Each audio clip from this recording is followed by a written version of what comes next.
Jamaah sholat asar yang dirahmati Allah, Ustaz ingatkan hari ini 26 Rabiul Akhir. Hari Senin insya Allah kita sudah masuk 1 Jumadil Awal.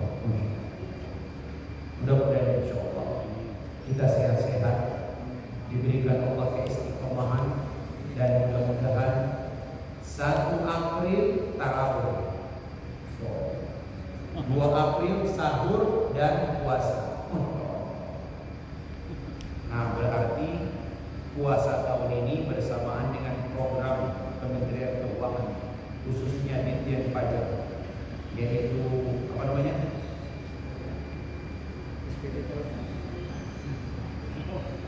Apa itu program 1 Januari mulai?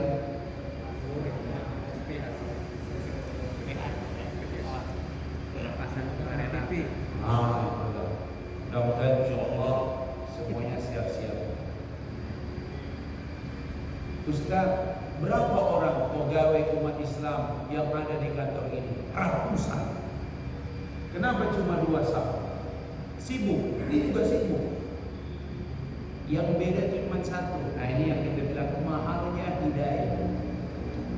Mahalnya hidayah. Apa nggak pernah nonton YouTube tentang keutamaan sholat berjamaah? Tahu, ya, bahkan ikut kajian berulang-ulang. Tapi ketika datang waktu ajan, hanya beberapa orang yang bisa datang. Ini yang disebut mahalnya hidayah. Ada kawan kantor, orangnya kalau dermawan, dermawan. Orangnya kalau ngomong santun. Orangnya jujur, jujur. Gak pernah makan hak orang lain, enggak. Gak pernah ambil kesempatan, enggak. Tapi pas ajan gak ke masjid. Bab hidayah. Nih, Ustadz mau beri contoh. Lihat, bapak-bapak bisa ukur kenapa teman yang baik, kenapa teman yang jujur, kenapa teman yang penuh integritas. Tapi kalau bab ke masjid berat. Ustadz beri contoh. Ustadz beri contoh, ya. Kenal sama Abu Thalib? Kenal? Kenalan di mana? Di sejarah. Abu Thalib itu paman Nabi. Abu Thalib itu paman Nabi. Membesarkan Nabi, melindungi Nabi, mencintai Nabi. Gak ada yang kurang. Berkorban untuk Nabi. 40 ekor unta terbaik, 40 kali 150 juta. 6 miliar yang dikorbankan oleh Abu Thalib untuk melamar kemanakannya kepada Khadijah. Biar kemanakannya tidak dibilang oleh orang Quraisy, kemenakan Abu Thalib numpang hidup pada janda kaya Khadijah. Ya, ternyata 28 tahun, ya, 28 tahun, 25 tahun. Kemudian sampai Nabi menikah dengan Khadijah, 25 tahun, ya, 40 tahun diangkat Rasul. Berarti kurang lebih dari 12 tahun. Ya, Abu Thalib ternyata tidak dapat hidayah. Gak pernah bohong, gak pernah. Dermawan, paling dihormati. Tidak menjadikan bahwa dia dapat hidayah. Paman langsung. Abdullah punya adik kandung namanya Abu Thalib. Itu adik kandung dari bapaknya Nabi. Adik kandung, darah Nabi ada pada Abu Thalib. Abu Thalib darahnya ada pada Muhammad. Yang memelihara, yang membesarkan, yang mencintai, yang berkorban. Ternyata tidak dapat hidayah. Jadi hari ini saya ada samping rumah saya, Pak. Saya nomor 5, dia nomor 1 dari masjid. Ya. Kata mereka, Ustaz, stop ceramah. Kenapa? Kalau Ustaz belum bisa ngajak itu orang nomor 1 ke masjid. Saya bilang, Pak, la ikraha fid din. Tidak ada paksaan dalam beragama. Yang boleh memaksa itu adalah kepala kantor, karena punya jabatan. Masjid, ya ke masjid siap-siap. Apa namanya? Mutasi. Papua atau Aceh.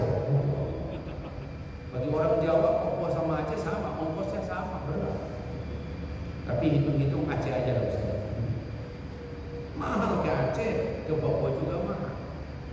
Makanya yang punya jabatan, gunakan kejabatan itu bukan cuma melaksanakan tugas, tapi ingatkan bahwa sholat ke masjid.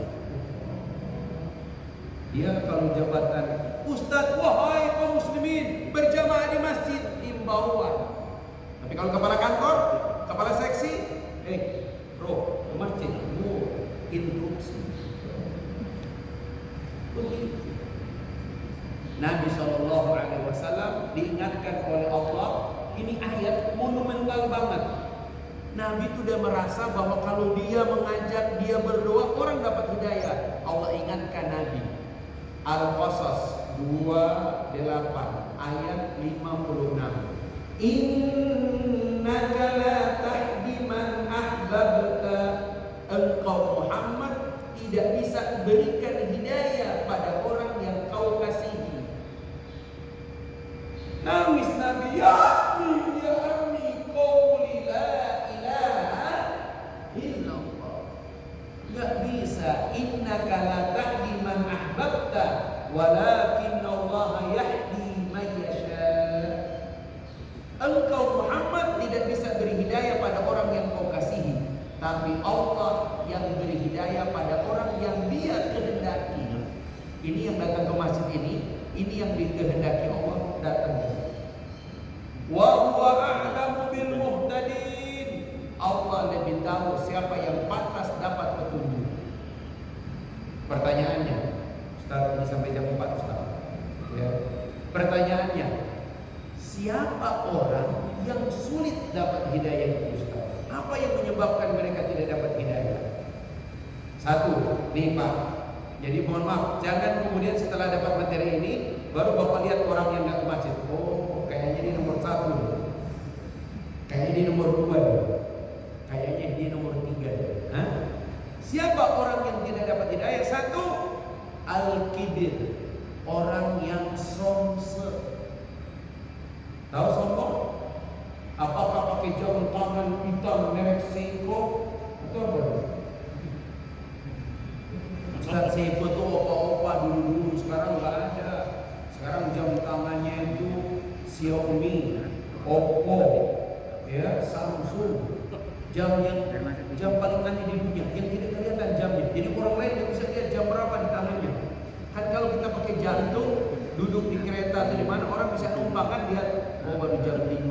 Kalau sekarang ini mereka pakai jam tangan itu yang jam tangan apa namanya? Jam tangan Android yang bisa SMS, WA apa? Itu orang lain nggak bisa numpang lihat jam berapa. Jam tangan individualistik. Ya, seperti itu. Karena apa? Ternyata jam tangan itulah yang menyimpan rahasia dengan hubungan gelap. WA dia sudah bersih, clean. Tapi di jam tangan itulah dia simpan pertemuan. Karena di jam tangan sekarang bisa WA. Bapak-bapak, sombong itu apa Ustaz? Yang pakai batik mahal dan hadi? Enggak. Yang pakai jas? Enggak. Saya di masjid, ketua DKM saya nggak pernah ke masjid kecuali pakai jas. Sampai dia 2 periode ganti. Sekarang gantinya tidak pernah ke masjid kecuali pakai jubah sampai di lutut, gamis. Apakah itu orang sombong? Enggak. Ya. ASN tapi ke masjid pakai Mercy. Apakah sombong? Enggak. Itu mobil mertuanya. Ustaz, yang sombong itu siapa? Lihat. Kenapa orang sombong tidak dapat hidayah? Nabi definisikan sombong. Al-kibir huwa batalul haq wa ghamtun nas. Menolak kebenaran dan meremehkan manusia. Itu yang disebut sombong. Abu Bakar kalau ke masjid jubahnya bagus-bagus. Iya. Gak pernah Abu Bakar sholat di masjid pakai kaos, apalagi ada tulisan dagadu. Di sini kita di belakang kalau Allah Akbar, apaan lu? Gua tonjok. Makanya nggak boleh sholat tuh ada tulisan di belakang. Ya, Ustaz kalau gitu kita yang di depan bisa begini. Oh di belakang itu masya Allah. Apalagi ada nomor caleg, ya pilih masya Allah. Itu nggak boleh sama sekali. Jadi sombong. Ustaz, memang ada dalil orang sombong begitu, menolak kebenaran, ya, menolak kebenaran. Lihat Pak, orang benar belum tentu dapat hidayah kalau dia menolak kebenaran. Saya ulangi, orang benar, orang jujur, mohon maaf Pak, saya tadi baru pulang ceramah di sebuah perusahaan asing, ya, makanya tadi tidak telat karena sampai di sini, ya. Banyak orang bulen, banyak apa, orangnya jujur, pintar, nggak apa, tapi kenapa dia nggak bisa kita ajar? Karena dia menolak kebenaran.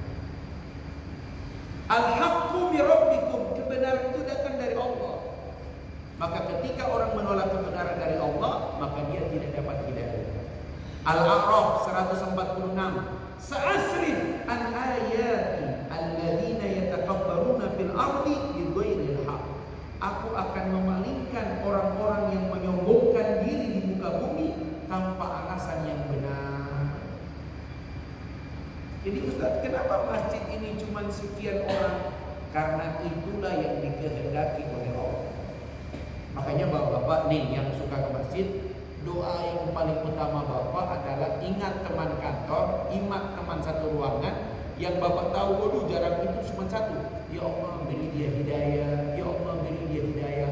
Kalau sampai suatu saat dia ke masjid dan itu karena doamu, maka itu lebih baik dari unta merah. Masya Allah. Dalam riwayat yang lain, kalau ada orang sampai datang ke masjid karena usahamu, maka kedua orang tuamu punya kapling di surga. Jadi Pak, ya, usahakanlah, ya. Jadi kalau ada teman, kamu kok sabar sekali dengan saya, kamu kok nggak pernah berhenti mendoakan saya supaya ke masjid, walaupun saya nggak ke masjid. Jawab ke dia, karena kalau sampai kau ke masjid, kedua orang tuamu punya tempat di surga. Benar, benar. Kalau gitu saya ke masjid deh, biar orang tuamu bisa punya tempat di surga. Masya Allah. Itu namanya take and give. Kita berdoa, dia paham dan dia mau seperti itu. Jadi Pak, sekali lagi contoh Abu Thalib, orang benar, orang baik, orang terhormat, nggak pernah bohong, tapi karena dia menolak kebenaran, hidayah tidak turun. Ustaz, bagaimana dengan pimpinan-pimpinan, pemimpin-pemimpin, pemimpin cuma satu saja. Selama dia tahu itu kebenaran, harusnya dia tidak ragu mengikuti kebenaran. Seperti itu. Makanya yang kita ikuti kebenaran. Ya. Al-haqqu mi rabbik fala takunanna minal mumtarin. Makanya Imam Asy-Syafi'i mengatakan, kalau ada orang sombong, ambil tanah ini ke mukanya. Tapi lihat dulu ukuran badannya. Kalau badan besar ini jangan. Yang kecil-kecil tuh, sombong ya, ambil tanah. Kenapa ini Pak? Kamu asalnya tanah dan akan kembali ke dalam tanah. Awaluna nutfah. Awal kita adalah saripati tanah. Wa akhiruna jufah. Dan akhir kita adalah bangkai. Masya Allah. Ada orang yang bisa sombong.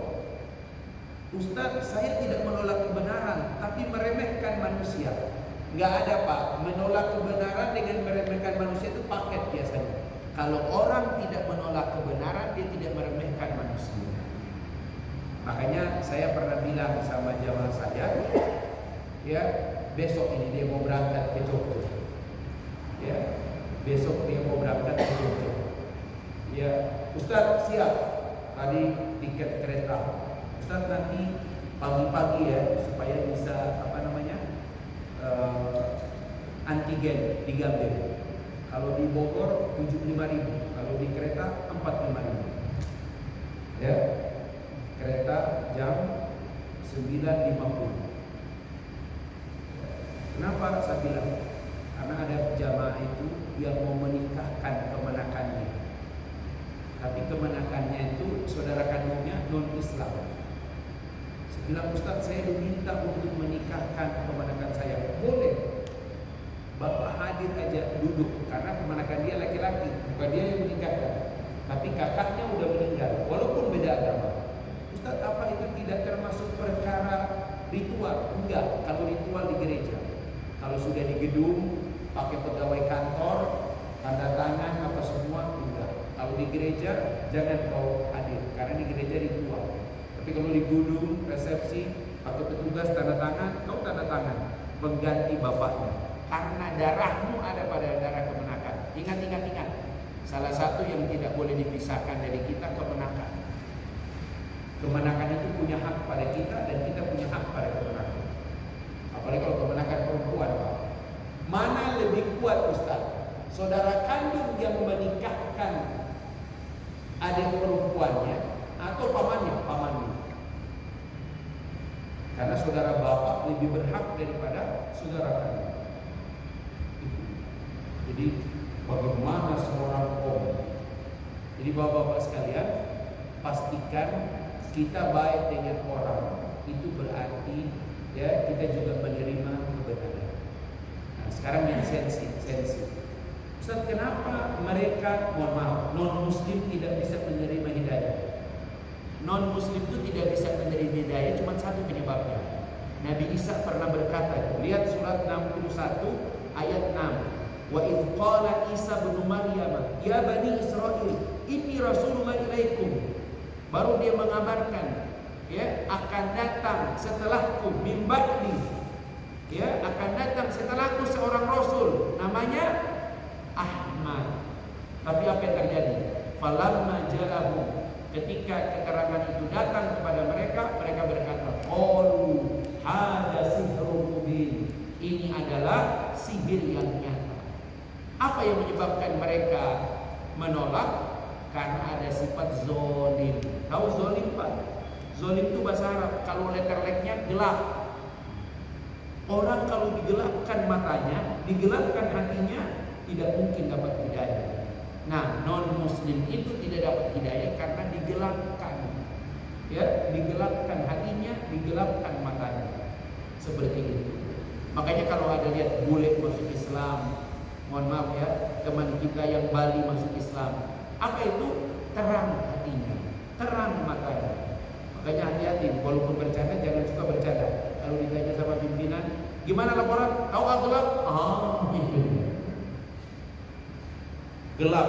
Wa iyyaka waz-zulumat. Zulumat yaumil qiyamah. Takutlah dengan kezaliman, karena kezaliman itu kegelapan di hari kiamat. Itulah sebabnya Nabi datang apa? Menyelamatkan manusia minaz zulumat ila nur, menyelamatkan manusia dari kegelapan. Apa arti kegelapan? Tertutup dia dari kebenaran, tertutup dia dari tauhid. Maka orang yang bertauhid artinya orang yang mendapatkan cahaya. Jadi satu, sombong. Dua, zolim. Orang yang zolim. Zolim juga ada makna yang lain. Zolim artinya lawan dari adil. Apa adil? Menempatkan sesuatu pada tempatnya. Begitu. Jadi kalau ada penceramah besar, suruh duduk di bawah, kalian zolim sama penceramah itu. Habis ceramah dia pingsan. Kenapa? Tertutup hidungnya. Ya, maka siapkan kursi. Begitu. Saya sudah merasakan kalau duduk lama itu sesak. Memang kalau lulusan COVID begini. Kalau yang sudah pernah lulusan COVID, kita ada nggak 100% tenaga kita. Dikit-dikit begini. Apalagi yang duduk begini. LC bukan? LC. Lulusan COVID? Enggak. Kita nggak perlu kuliah di Timur Tengah, udah dapat banyak gelar LC. Lulusan COVID. Kemarin pengamat musik Leo apa Leo Ben? Gitu ya. Aneh, sudah nggak aneh, tiba-tiba kena dia masuk rumah sakit. Jadi memang kita belum bisa anggap aman-aman. Makanya prokes masih diterapkan, karpet jangan duduk. Ya. Tapi kue boleh dibagi. Ada kue aja. Coba sekali-sekali pengajian Kamis ya. Oh, Kamis sih, coba ganti Rebo. Banyak yang puasa, coba Rebo. Rebo pengajian asar. bersama Ustaz Yasir. Ya, nggak usah ada foto Ustaz Yasir. Menu kebuli. Datang banyak ini. Nanti kerjasama KPP dengan apa itu yang di situ? Kebuli yang di Gurun Empang sebelah kanan. Apa namanya tuh? Gitu. Sponsor untuk masjid pulang. Harga spesial. Sombong, zolim. Nah yang ketiga, apalagi Ustaz yang membuat orang terhalang dari hidayah? Fusuk, fasik, durhaka. Maka lihat kalau anak kurang ajar pada orang tua, gak dapat dia hidayah. Durhaka. Ustaz, bisa gak seorang pencuri, seorang maling gitu satu waktu dapat hidayah? Kira-kira apa yang menyebabkan? Sementara dia berdosa, sementara dia maling, yang dimakan haram, mungkinkah dia dapat hidayah? Mungkin. Ini saya buka rahasia. Mungkin. Cuman satu.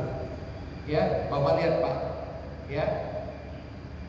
Takdir orang itu tiap hari bersaing dengan doa-doa yang naik ke langit. Makanya kalau ada maling, kalau ada pendosa dapat hidayah, itu karena doa orang-orang tertentu yang dikabul oleh Allah. Contoh, Umar bin Khattab. Berdosakah dia?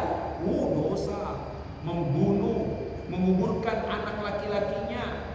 Ya, tangannya itu Masya Allah. Makanya Umar kalau berwudu lebih banyak air mata daripada air yang mengalir di tangannya. Ya, kenapa Ustaz dia dapat hidayah? Doa. Nah, Allahumma a'izzal Islam bi Umarain. Ya Allah, muliakanlah Islam dengan dua orang Umar. Umar bin Khattab, Umar bin Hisham. Yang dapat hidayah Umar bin Khattab. Umar bin Hisham tidak dapat hidayah. Jadi Pak, mohon maaf Pak, Bapak punya teman dekat, Bapak punya atasan, pokoknya bagaimanapun seminimal Bapak tolong dia dengan doa Bapak. Dia bersolat, ya Allah, aku punya kawan dekat, dia sebenarnya baik, tapi sampai hari ini dia dalam kegelapan, dalam kefasikan. Ya Rabb, berikanlah hidayahmu kepadanya. Tiap hari. Kalau Bapak pingin antara azan dan iqamah, tadi nunggu waktu iqamah, duduk di sini, angkat. Ya Rabb, aku punya abang, sampai hari ini ya Allah susah sholatnya, kasar pada istrinya, anak-anaknya menderita. Ya Rabb, berikan dia hidayah. Kepala kantor, ya Rabb, kepala kantorku, ya Rabb, berikan dia hidayah. Tapi Ustaz, kepala kantorku non-muslim, apalagi? Minta kepada Allah. Itu namanya dakwah tidak langsung. Meminta kepada Allah. Ustaz, kenapa kepala kantorku harus kedoakan? Karena pada intinya dia baik. Ya, maka kita minta kepada Allah supaya dia dapat hidayah. Itu yang disebut tol. Pintu langsung orang dapat hidayah, doa. Masya Allah.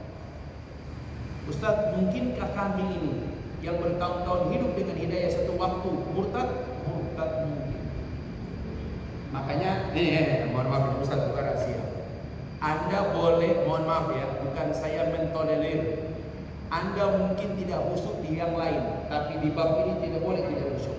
Saat baca Fatihah, kudu khusyuk. Kenapa? Karena di Fatihah itulah Anda menguatkan ihdinas siratal mustaqim. Hadirkan hati seakan-akan Allah melihat kita. Tunjukilah kami jalanmu yang lurus. Ihdina, itu paling tinggi. Ya, karena ketika kita mendapatkan jalan yang lurus, hidup kita lebih lurus, lebih nyaman. Jadi pegawai, jadi suami, jadi ayah, jadi menantu, semuanya baik. Kalau kita dapat ihdina siratal mustaqim, jalan yang lurus. Siratal ladzina an'amta 'alaihim, jalan orang-orang yang telah Allah berikan mereka nikmat hidayah. Siapa? An-nabiyyin, as-siddiqin, asy-syuhada, as-sholihin. Masyaallah. Oleh karena itu, on mission. 1, 2, 3, 4, 5, 6. Berapa? 30 orang. Tiap kali kalian sholat di masjid, tiap hari kalian target. Siapa di kantor yang perlu saya doain?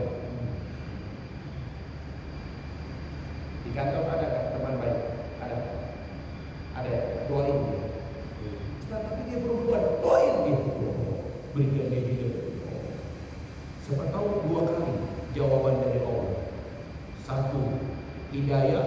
Yang kedua, dia siap dipinang dengan bismillah. Mas, aku sekarang sudah sadar aku mau berhijab, tapi tidak sempurna agamaku kecuali kau pinang aku dengan bismillah. Masya Allah. Belum nikah? Sudah? Oh, sahabat. Tapi saya tidak mengaku, Ustaz. Kalau memang takdir, saya sih tidak mencari-cari, Pak. Tapi kalau takdir, saya juga siap menerima takdir. Tapi kalau bisa jangan sekotak. Ribet. Ada pertanyaan? Tuh, udah habis 2 dus tuh. Diam tapi pasti habis. Bapak-bapak pulang dari sini, Bapak sumbang bangun masjid, oke. Bapak sumbang bangun panti asuhan, oke. Bapak sumbang bangun rumah Quran, oke. Tapi kalau Bapak berdoa satu waktu dan ada orang dapat hidayah, Pak, selama dia hidup dengan hidayah itu, Pak, sampai Bapak udah meninggal, keturunannya hidayah, itu pahala mengalir terus. Padahal kita cuma berdoa.